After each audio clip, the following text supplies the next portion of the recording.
I think that psychopathy, people that are actively being psychopaths, are significantly easier now to hide in amongst society.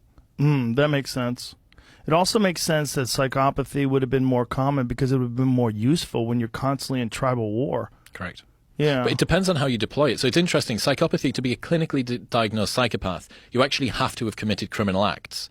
So you can't be, because of the way that the current psychopathic checklist is called, I think you have to be 28 out of 40 in the UK or 30 out of 40 in the US. The US has got a higher threshold for psychopaths, which is kind of funny. And there was this guy, this researcher, who was researching psychopaths, and what you see is a particular area of the brain is downregulated, right? So you don't see as much activity when you see stuff like death or images that would cause you to have empathy.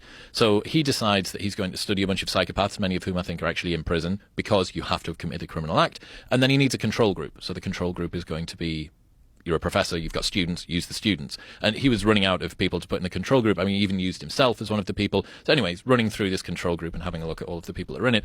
And he notices this person's got no activation when they're going through. And he goes, holy shit, this is the brain of a psychopath in the control group. I found a psychopath in here.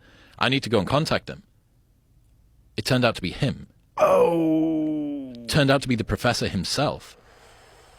He discovered that he was a psychopath whilst doing a study on psychopaths. And then he said, actually, you know what? It all makes sense now. Because when people come round to my house and they're eating my food, I think, who the fuck are all of these people in my house eating my food? Why are they here?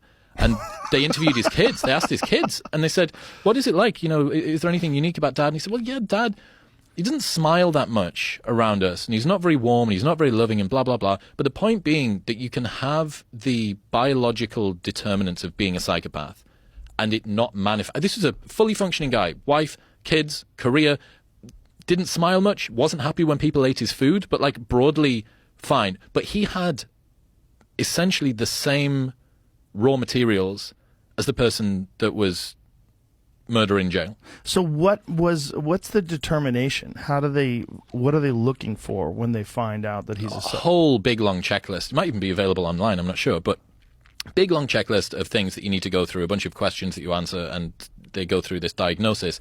But in order to breach the threshold of clinically being diagnosed as a psychopath, you have to have used it to commit crimes.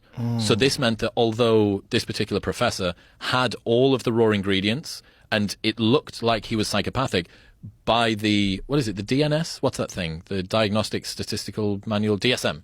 The DSM wouldn't have categorized him as a psychopath.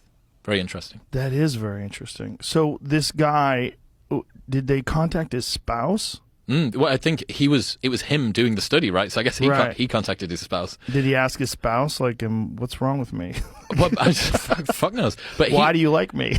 Perhaps. But then you also have to think the fact that psychopaths tend to be pretty effective in the world, right? So someone that has very outgoing traits, they're super self-assured, you know, you have a narcissism as well.